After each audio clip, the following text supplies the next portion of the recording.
Hallo, mein Name ist Jorge und herzlich willkommen zu einem neuen Video auf meinem Kanal I Love Kuba. Heute reden wir wieder über die aktuelle Lage in Kuba, nun schon im Monat September 2023.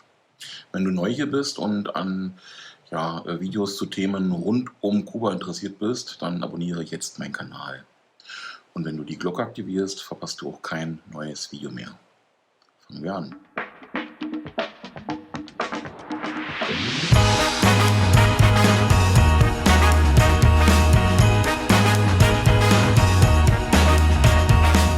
Starten wir wieder mit dem aktuellen Wechselkurs. Immer noch lese ich in den Kommentaren auf diversen Plattformen, dass immer noch angenommen wird, dass der offizielle Wechselkurs bei 1:24 liegt.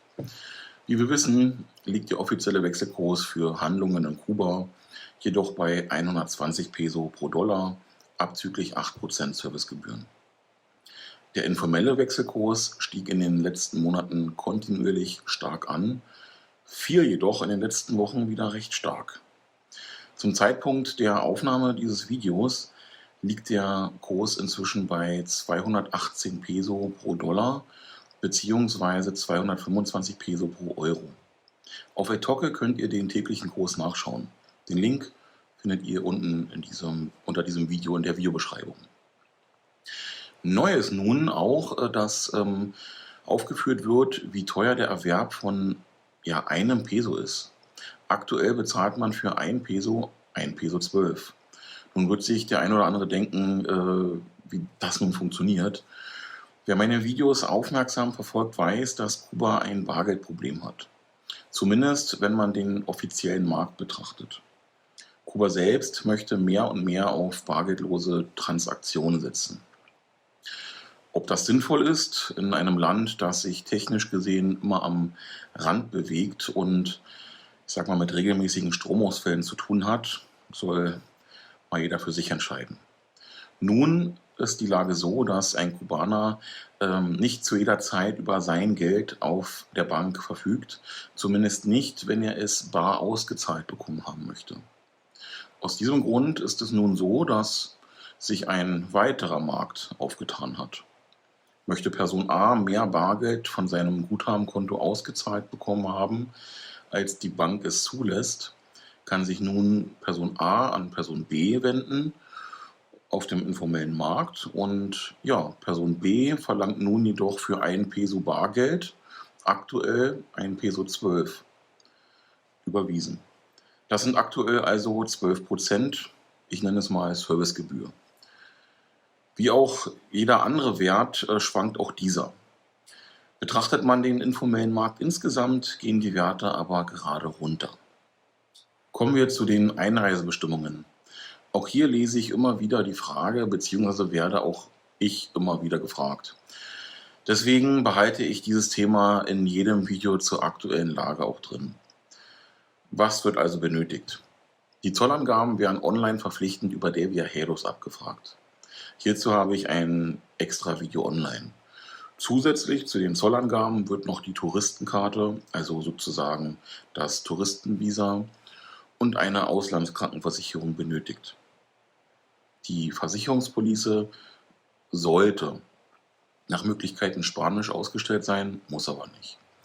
Habt ihr diese Dinge, also das Online-Formular der Viajeros, die Touristenkarte und die Auslandskrankenversicherung, dann könnt ihr nach Kuba reisen. Einen mindestens 6 Monate gültigen Reisepass, das ist natürlich selbstverständlich. Viel mehr ist dann auch nicht mehr notwendig. Sofern ihr noch keine Touristenkarte habt, könnt ihr diese gerne über meinen Link in der Videobeschreibung bei KubaBuddy erwerben. Ihr zahlt keinen Cent mehr, aber ich erhalte einen Obolus. Die Standardlieferung erfolgt innerhalb von 3 bis 4 Tagen. Per Expressversand erfolgt die Lieferung in Deutschland innerhalb von 24 bis 48 Stunden. Das Ganze funktioniert über meinen Affiliate-Link. Diesen findet ihr in der Videobeschreibung. Mit dem Kauf über meinen Link unterstützt ihr mich und meinen Kanal. Ich danke euch. Werbung Ende. Flüge nach Kuba sind ja im Allgemeinen schon recht teuer geworden, beziehungsweise muss man mittlerweile schon mehr nach guten Angeboten schauen. als es noch vor ein paar Jahren der Fall war. Ich finde es deswegen immer ganz schön, wenn es weitere Player gibt und somit einfach die Konkurrenz auf dem Markt wächst und dadurch auch die Preise wieder ein bisschen korrigiert werden. Wer günstig nach Madrid kommt, kann ab dort mit Iberojet nach Havanna, Varadero und Santiago de Cuba fliegen und das zu recht günstigen Preisen. Hier hat Deorik einige Kommentare unter meinen Videos geschrieben. Hier ein Shoutout ja, an seinen Twitch-Kanal. Schaut dort gerne mal vorbei.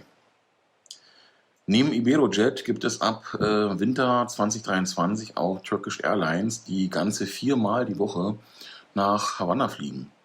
Vorteil hier sind die massigen Gepäckstücke, da es bereits ab der Economy Class 2 x 23 Kilo Aufgabegepäck pro Person inkludiert gibt. Also auch hier lohnt es sich zu schauen und zu vergleichen. Ja, Herbst ist Wirbelsturmsaison. Regelmäßig kommt es zu kleineren und größeren Wirbelstürmen in Kuba. Auch dieses Jahr gab es schon den ersten größeren Sturm. Idalia fegte über den Westen Kubas und sorgte für Stromausfälle, Überschwemmungen und Evakuierungen. Anders als im letzten Jahr ging es relativ schnell und ja, Überschwemmungen waren das größere Problem. Der Wirbelsturm hatte eine Stärke der Kategorie 1 von 5 auf der Saffir-Simpson-Skala.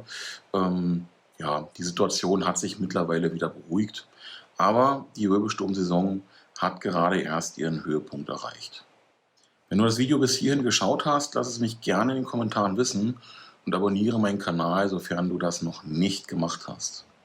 Schau auch gerne in meine anderen Videos rein, zum Beispiel unsere letzte Kuba-Reise Anfang 2023. Wir sehen uns im nächsten Video wieder.